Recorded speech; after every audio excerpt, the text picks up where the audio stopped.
You know that famous picture of Albert Einstein, right? The crazy hair, the super smart look? Well, that's just the cover of the book. It's not the whole story, not even close.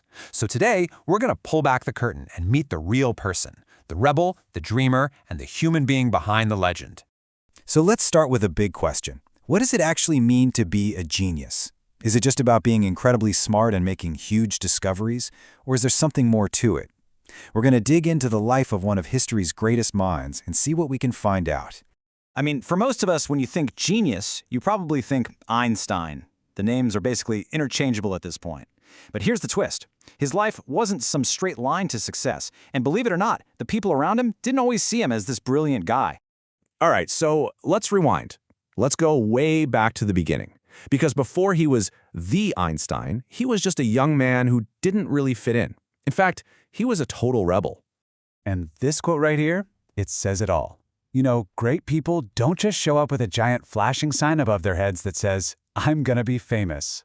To everyone who knew him back then, Einstein was just a person with his own passions and his own problems. No one had a clue what was coming.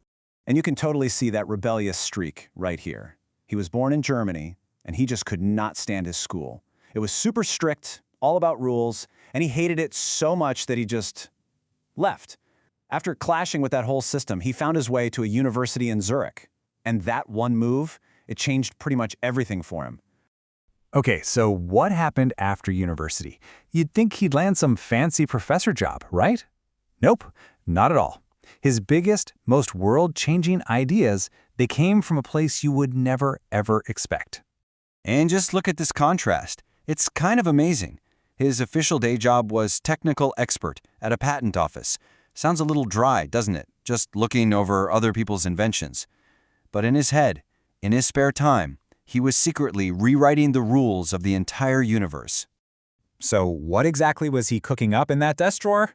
Oh, no big deal. Just a completely new way of understanding gravity, maybe the most famous equation of all time. You've definitely heard of E equals mc squared, and basically the entire foundation for modern physics. Yeah, all on the side. But, his life wasn't all about these grand cosmic equations. He also had to figure out the human equation. And let's be real, relationships can be way more complicated than physics. And this is where Mileva Maric comes into the picture. He met her back in Zurich, and she wasn't just the woman he would marry. She was brilliant, a fellow physics student and totally his intellectual equal. It was a true meeting of the minds. And his personal story had all the stuff we can relate to. He fell in love, he got married, and yeah, he even went through a divorce. It's kind of wild, right? The guy who figured out the secrets of space and time still had to deal with heartbreak and all the messy parts of being human. So we have the scientist and the person, but there's another really important layer. Einstein was always thinking about the big picture, about where all of humanity was headed. He was way more than a scientist. He was a true visionary. So what does that even mean? Visionary. Well, it's just someone who thinks about the future in a really smart, creative way. And that was Einstein to a T.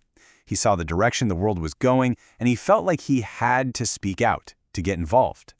And that visionary side of him got put to the ultimate test. When the Nazis came to power in Germany, Einstein saw exactly how horrible things were about to get. So he left. He left his home and emigrated to the United States. It was a massive decision, one he made because he knew it was the right thing to do. And his influence, wow, it was on a whole other level. Get this. He wrote a single letter to the President of the United States warning him about the potential for atomic weapons, and that one letter helped kickstart the whole project to build one. Can you imagine carrying that kind of weight? But even with all that heavy stuff going on, he still had this incredible wit. There's this great story where he's at a movie premiere with Charlie Chaplin, and of course the crowds are going wild for both of them, and Chaplin turns to him and says this. It's just brilliant, and it shows how well Einstein understood that his kind of fame was different, maybe even a little lonely. Okay, so we've seen the rebel, the patent clerk with a secret, the husband, the visionary. Let's put all those pieces together now and really think about what made his mind so truly beautiful. Let's go back to that question we started with. After learning about Albert Einstein's life, what does a truly beautiful mind actually look like? It's pretty clear it's way more than just one famous equation. It's a whole mix of incredible things. It's that spark of rebellion that questions everything. It's a curiosity so deep it can't be contained by a 9-to-5 job. It's caring about the future of all of us. And maybe the most important part? It's being human. It's the ability to love, to connect, and yeah, even to fail. And that leaves us with one last thing to think about. When we look for greatness in other people or in ourselves, what are we actually looking for? Are we just trying to find the brilliant answer? Or maybe we should be looking for the beautiful questions, the messy humanity, and that rebellious spirit. Because maybe that's what really makes a mind beautiful.